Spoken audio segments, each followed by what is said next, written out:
Machado, psicóloga, neuropsicóloga, atuo na clínica EIELFER e estou aqui para conversar um pouco com vocês sobre o fenômeno que acontece no mundo, né? Não é só aqui no Brasil, não é só no nosso estado, mas no mundo, que são as alterações de humor, os déficits de memória, a questão da depressão, a questão da ansiedade, né? E todos esses fenômenos que a gente percebe no dia a dia, tanto em crianças, adolescentes e adultos, mas que nas pessoas famosas nós sabemos, né, que existem, que agora estamos falando muito sobre, né, o assunto, a mídia já busca essas informações para que possa ter um repertório maior de informações, né, para que possa estar passando aí como um modelo, né, de busca de tratamento, de diagnóstico e de prognóstico. E para conversar, estamos aqui eu e a Tainá Sampaio, que somos psicólogas, para falar sobre, né? Tainá, algum famoso aí que você gostaria de comentar? E aí a gente vai estar elaborando, pensando no raciocínio clínico para os nossos colegas psicólogos e também para as pessoas da sociedade em geral ficar acompanhando. Perfeito. Eu me chamo Tainá Sampaio, como a Helenise falou. O que vocês acham do Lucas Luco, né, o cantor? Ele trouxe uma polêmica bem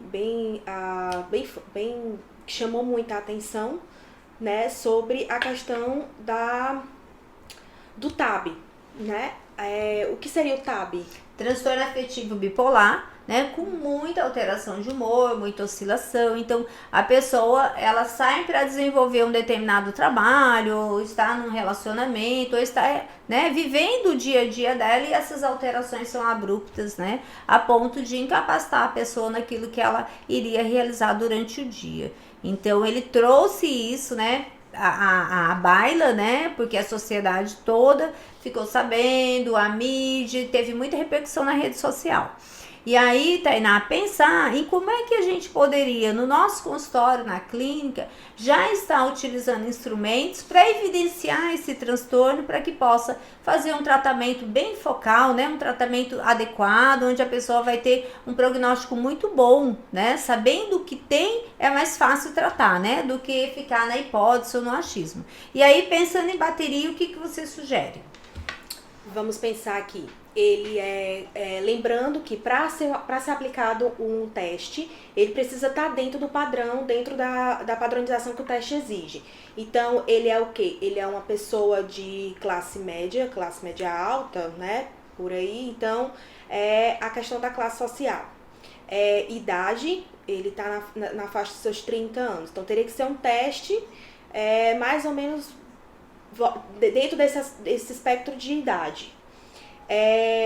Que mais? A escolaridade. A escolaridade, isso. Né? A capacidade cognitiva dele, se ele vai estar em condições de responder um teste, né? Então, tudo isso é importante quando a gente pensa numa bateria. Então, para avaliar, como ele já tem um diagnóstico, alteração do humor, mas vamos pensar que ele não tivesse esse diagnóstico e chegasse na nossa clínica, né, falando dessas dificuldades, dessas situações críticas que ele enfrenta no dia a dia, no trabalho, na vida social e na vida familiar, sobre o humor dele. Eu montaria uma bateria, depois de uma anamnese, de conhecer essa pessoa, a história de vida dele, montaria uma bateria para ver burnout, porque trabalha muito, é muito exposto à mídia, né? Uma vida muito pressionada, né, pelo tempo. O que você acha de alguma coisa voltada à questão de depressão? Também. Uma escala, né? Sim. Qual escala que a gente poderia utilizar? Aqui você pode usar escalas Beck, pode usar o EPD, pode usar uma bateria fatorial de personalidade para ver a questão dos, né, 5 fatores essenciais da nossa personalidade, que entra ali no Big Five. Mas assim, como ele tem transtorno do humor, provavelmente ele iria trazer muitos aspectos relacionados a conflitos, né? Porque essa oscilação de humor vai trazer conflitos. Horas está bem, horas não está bem. Então, talvez aí entrar nos projetivos também, né? Eu pensei nesse. Pensei um Pfister, Uhum. né? Um teste que ele vai poder, por meio das cores, né, apresentar como é que ele está neste momento, e ali a gente estaria percebendo esses traços de personalidade. E o legal do Pfister é que a gente poderia perceber, né, além do espectro de cores, mas quando ele vai montar a pirâmide, né, como se ele vai montar Não pode falar. Não. Opa. Nós vamos estar observando, aí você fala os aspectos das cores e demais construtos do teste. Tá, pronto. Então vai lá. E o legal, vai. E o interessante do Pfister é que a gente vai analisar os aspectos das cores, como que tá chegando essas cores para ele, como que ele vai montar o desenho, né, a pirâmide, tudo isso traz uma característica que pode corroborar ou não com a hipótese. Porque assim, não é na hora de construir, né, a tarefa que é solicitada, mas é como se constrói, né, como é que ele está se organizando diante daquilo que é solicitado. Então, o teste, ele tem um padrão a ser seguido e o psicólogo, no caso nós, iremos ficar observando. O nosso papel é só observar. E nessa observação clínica também passa a ser uma avaliação, né? Essa observação clínica vai cruzar com os resultados desse teste. Mas também a gente poderia pensar em outras baterias, né? O que tu acha do HTPI? O HTP é interessante, eu acredito que vai saber sobre a estrutura dele, né? Essa questão dos aspectos da personalidade. Elenise, existe uma possibilidade do bipolar ser algo que vem desde a infância, ou ele pode ser uma doença característica da história de vida dele? O transtorno, ele apresenta características muito cedo, muito precoce. Só que o ambiente pode mascarar, tá certo? Assim como pode estimular, né? Então, é importante saber sobre essa árvore genealógica, né? De onde esse sujeito vem. Perfeito. Nessa árvore genealógica, muitas vezes você vai conseguir identificar nesses antepassados pessoas que já tinham alteração de humor, mas era considerado como esquisito, como aquele que você tem que saber se está bem ou não para perguntar alguma coisa, para saber, né, como é que está o dia dele hoje para você poder abordá-lo. Então, muitas vezes já vem nesse contexto, né, familiar, nesse contexto genético, e o ambiente vai estimular esse transtorno, assim como ele pode manter esse transtorno ali estável, em controle, né, onde a pessoa vai adquirindo estratégia para minimizar, como atividade física, né, um hobby, viagens, coisas, né, que não são necessariamente um tratamento, né, medicamentoso, tratamento multidisciplinar, mas que vai minimizar aí a pessoa, né, inteligentemente, né, ela descobre essas estratégias e consegue manejar, tá? Mas então, falando dessa alteração de humor, tem muitos instrumentos para se identificar. E qual é a dica? Pesquisem, né? Procure profissionais, pesquise profissionais capacitados na área. Se estiver sentindo dificuldade, seja no aspecto de memória, atenção, humor, né? Que é o que mais altera o nosso dia a dia. Até porque o nosso sucesso e o nosso fracasso depende de um aspecto global, né? Só da nossa inteligência, mas também do nosso comportamento. É importante investigar. Mas além deste, né, caso famoso, tem também o caso do padre Marcelo Rossi, que é um caso de depressão severa, não sabe da né? história dele, né? Pois é, um caso de depressão severa, onde essa depressão maior, né, incapacitou ele por bastante tempo na sua vida, né, que ele ficou afastado, fez tratamento, emagreceu, né, e depois retomou aí a vida no sacerdócio. Mas a depressão, que é importante apontar aqui, que a depressão, ela não é somente a tristeza que as pessoas pensam, o fulano não tá triste, né, o fulano tá bebendo, ele tá bem, tá na farra, ele tá bem, não é isso. Então a depressão, ela traz características mascarada muitas vezes pelo vício, mascarada muitas vezes pela dependência emocional, pela dependência tecnológica, pela dependência de uma determinada droga, lista ou ilícita. Então é importante estar atento, né, a tudo que você percebe que sai do normal. Se sai do normal, não tem diagnóstico, vamos procurar um profissional da área da psicologia, né, um profissional renomado, um profissional que tenha capacidade realmente de ajudar nesse diagnóstico. E o interessante do padre Marcelo Rossi é porque o que chamou muita atenção no caso dele é porque ele era tido como se fosse um líder, né? Sim. Referência, né? Então, como que uma pessoa referência, que está sempre dentro da linha religiosa, como é que ele pode ter uma doença depressiva? Pois é. E aí, o que acontece? Primeiro ele se apresentou acima do peso, bem acima do peso, e depois caiu de peso de forma extremamente era desesperador ver a imagem, e foi uma distopia tão forte que ele parou, ele não ia mais para as mídias, né? Ele não ia mais ele não conseguia mais ser visto por outras pessoas, sim, exatamente sim. Com aquele receio de ser apontado. E aí eu lembro de uma entrevista dele que ele falou sobre a questão da depressão e sobre a questão da medicação. Sim. Então, como que ele, um sacerdote tão benquisto, como que ele poderia se abrir, né, se permitir para uma medicação, já que algumas pessoas acreditam que ele já tinha tudo. Né? Mas é interessante isso que você está falando, porque eu costumo falar muito no meu consultório, né? A fé, ela ajuda muito. Deus salva, né? O milagre existe, a oração está aí para que quem acredita ou não faça uso, né?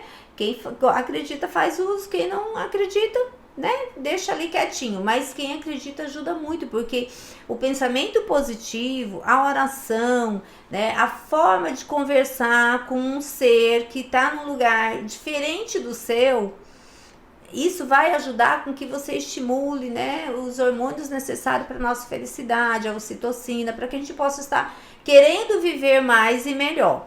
Então, ele, por ser um ser de luz, um ser quase uma divindade aqui na Terra, como é que ele poderia ter depressão? Estar triste se é um homem de fé? Mas acontece. A depressão, ela não escolhe a conta bancária, ela não escolhe o seu QI, ela não escolhe as suas titulações, ela não escolhe nenhum tipo de pessoa. A depressão hoje, a gente já consegue identificar a depressão em crianças.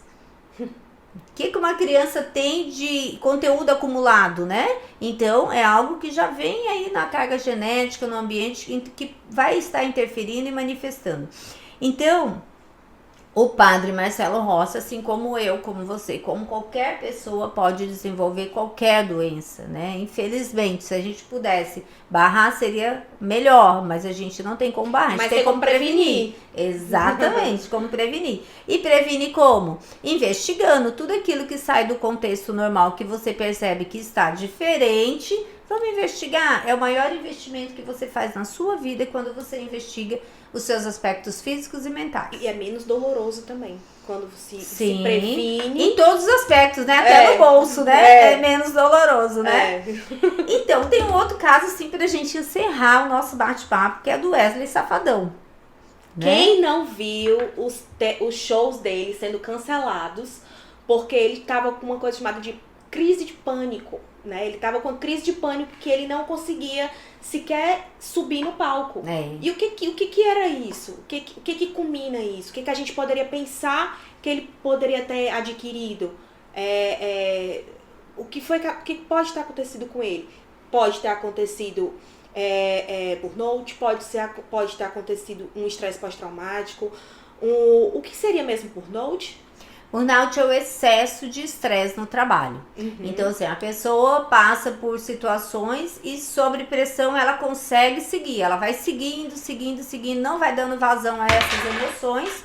E quando percebe, ela já está adoecida, tanto física como mentalmente. Então, o burnout, ele traz essa característica de resiliência no começo, mesmo doente, mesmo assim você enfrenta o trabalho, você está lá prestando conta, seguindo a sua carga horária, mas com o decorrer do tempo você começa a se sentir mais incapacitado, começa a faltar o trabalho, começa a cancelar os shows, que foi no caso do Wesley Safadão, até chegar um momento que precisa realmente parar para se tratar, né? Então, nesse tratamento aí envolve também uma equipe multidisciplinar.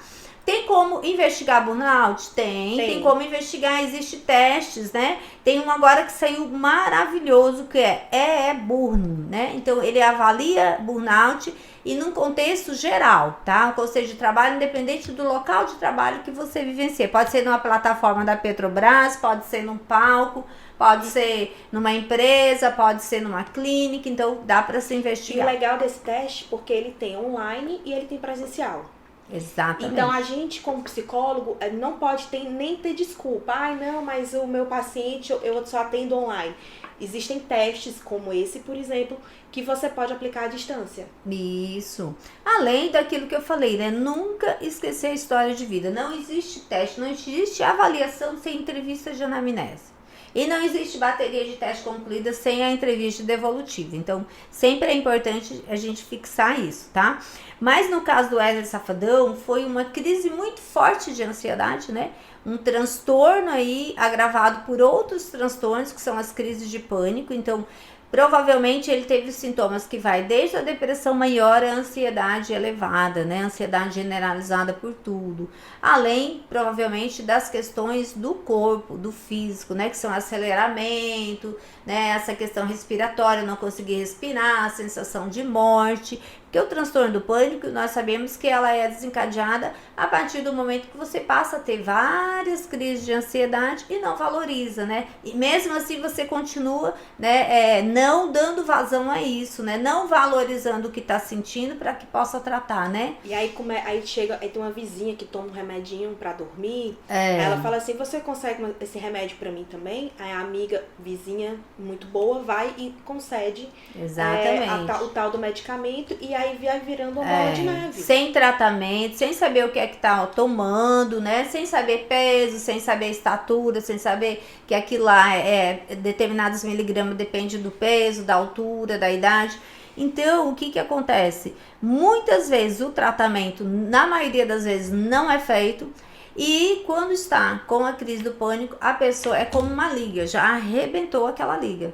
Não tem como, vai emendar, vai dar um nozinho? Vai, mas ela não vai ser mais a mesma coisa, tá? Então vai passar a fazer tratamentos contínuos e provavelmente, como é um transtorno crônico, vez ou outra vai ser visitado por esse transtorno na sua vida, mesmo estando controlado e regulado. Então, o que é bacana? Saber que esses sintomas, eles são evolutivos, tá? E saber que a gente pode identificar precocemente para começar aí um tratamento, uma reabilitação e uma intervenção. No caso do Wesley Safadão, ele está bem, está controlado, provavelmente tem um médico cuidando super bem dele, deve estar em terapia, ter psicólogos também, ou mais de um, não sei, porque hoje pode-se ter, né, mais de um, né, com abordagens diferentes, né, fazendo trabalhos diferentes, um como neuropsicólogo, outro como terapia, e ele está bem, mas isso não quer dizer que ele não possa, em algum momento da vida dele, por situações difíceis ou não, desenvolver novamente, apresentar novamente a crise. Então, uma vez diagnosticado com um transtorno crônico, né, como este transtorno,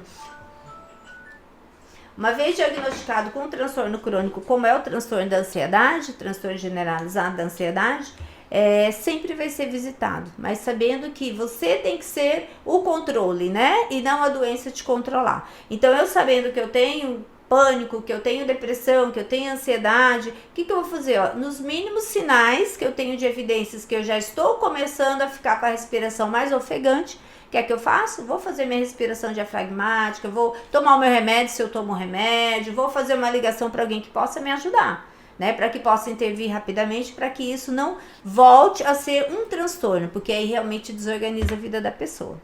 Eu acho que é isso, Tainá, falar sobre esses fenômenos aqui. Aí bateria de teste, aqui tem um número de bateria de teste, assim, número muito grande que você pode analisar se essa pessoa você vai fazer online, se vai fazer presencial, se vai fazer de forma mista, né? Mas sabendo que sempre tem que saber idade, escolaridade, local, história de vida, para que você possa ter materiais eficazes, né? E que vai responder aquela pergunta, né? E a pergunta sempre vai ser a queixa, por que a pessoa te procurou, tá?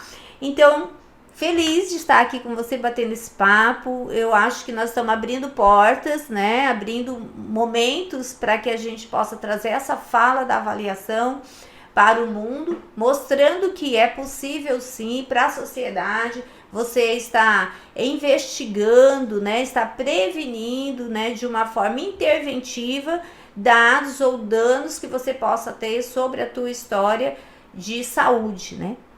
Porque para ter saúde, você precisa cuidar dela. Então, história de saúde. Eu não vou falar história de doença, mas vou falar de história de saúde. Como é que eu posso cuidar da minha saúde? Tá bom? Pois foi um prazer conversar contigo. Estaremos em outros momentos juntas, né? Tchauzinho, até mais. Até mais. Obrigada.